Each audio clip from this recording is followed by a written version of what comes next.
Imagine करो तुम class में एंटर कर रहे हो और सामने से कुछ लड़के आ रहे हैं। अचानक तुम उनमें से एक से टकरा जाते हो। अब नॉर्मली तो ये एक छोटी सी बात होती है, लेकिन सामने वाला लड़का ऐसे रिएक्ट करता है जैसे तुमने जानबूझकर किया हो। वह गुस्से में गाली देता है, तुम्हें पुश करता है और उसके पीछे 3 से 4 दोस्त खड़े होते हैं जो सिर्फ तमाशा देख रहे होते हैं। तुम कोशिश करते हो कामली बात करने की, लेकिन वे सुनना ही नहीं चाहते। और अब सिचुएशन ये है कि तुम अकेले हो और सामने पूरा ग्रुप खड़ा है। यह वीडियो तुम्हारे लिए है। मैं तुम्हें स्टेप बाय स्टेप बताऊंगा कि कैसे तुम अपना माइंडसेट काम रख सकते हो और कैसे बॉडी पोजीशनिंग और सिंपल मूव से सिचुएशन को कंट्रोल कर सकते हो। चाहे सामने एक लड़का हो या 3 से 4 लोगों का ग्रुप, ये टेक्निक्स तुम्हें कॉन्फिडेंट और स्मार्ट बनाएंगी। और सबसे इंपॉर्टेंट, मैं तुम्हें एक सिंपल प्रैक्टिस प्लान भी दूंगा जिससे तुम्हारा रिएक्शन नेचुरली स्ट्रांग हो जाएगा। तो चलो बिना टाइम वेस्ट किए वीडियो शुरू करते हैं और देखते हैं कैसे तुम हर प्रेशर सिचुएशन में कूल, काम और कंट्रोल्ड रह सकते हो। स्टेप 1, माइंडसेट और ब्रीदिंग कंट्रोल। सबसे पहला रूल है इंस्टेंट रिएक्ट मत करो। जब कोई तुम्हें बम्प करता है या प्रोवोक करता है तो उसी सेकंड में तुम्हारा रिएक्शन डिसाइड करता है कि तुम टारगेट बनोगे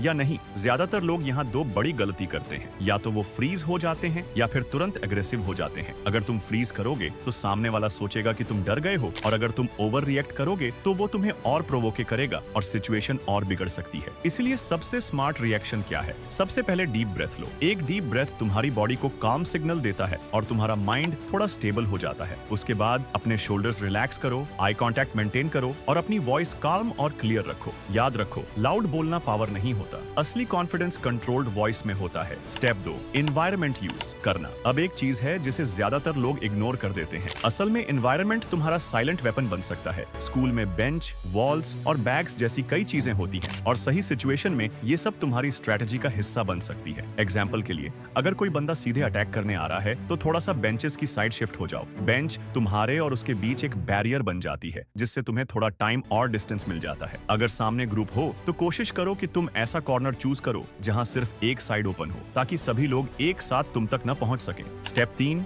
डेली प्रैक्टिस प्लान। कॉन्फिडेंस सिर्फ प्रैक्टिस से आता है, इसलिए मैं तुम्हें एक सिंपल 10 मिनट डेली प्लान बताऊंगा जो तुम घर या जिम में फॉलो कर सकते हो। अगर तुम इसे रोज करोगे तो तुम्हारा रिएक्शन नेचुरली फास्ट और कॉन्फिडेंट हो जाएगा। एक मिरर ड्रिल क्या करना है? मिरर के सामने खड़े हो जाओ, न्यूट्रल गार्ड पोजीशन में, हाथ नेचुरली चेस्ट के आसपास, shoulders relax, eye contact control. अपने रिफ्लेक्शन के साथ आई कांटेक्ट मेंटेन करो। काम और लो वॉइस में अपने वर्ड्स बोलने की प्रैक्टिस करो। 2 बैलेंस ड्रिल, बॉडी स्टैंस और मूवमेंट। क्या करना है? फ्लोर पर एक लाइन ड्रॉ करो या टेप लगा लो, एक शोल्डर आगे, एक शोल्डर पीछे। अब लाइन के ऊपर left and right side steps practice करो। Focus. 3, reaction drill, realistic response. Practice क्या करना है? किसी फ्रेंड को बोलो कि रैंडमली तुम्हें पुश करे या हाथ रेस करे। तुम्हारा काम है सिर्फ साइड मूव करो और डिस्टेंस मेंटेन करो बिना एग्रेसिव हुए। फोकस, रिएक्शन टाइम इंप्रूव करना। सिचुएशंस में तुम इंस्टिंक्टिवली सेफ और कंट्रोल्ड रिएक्ट करोगे।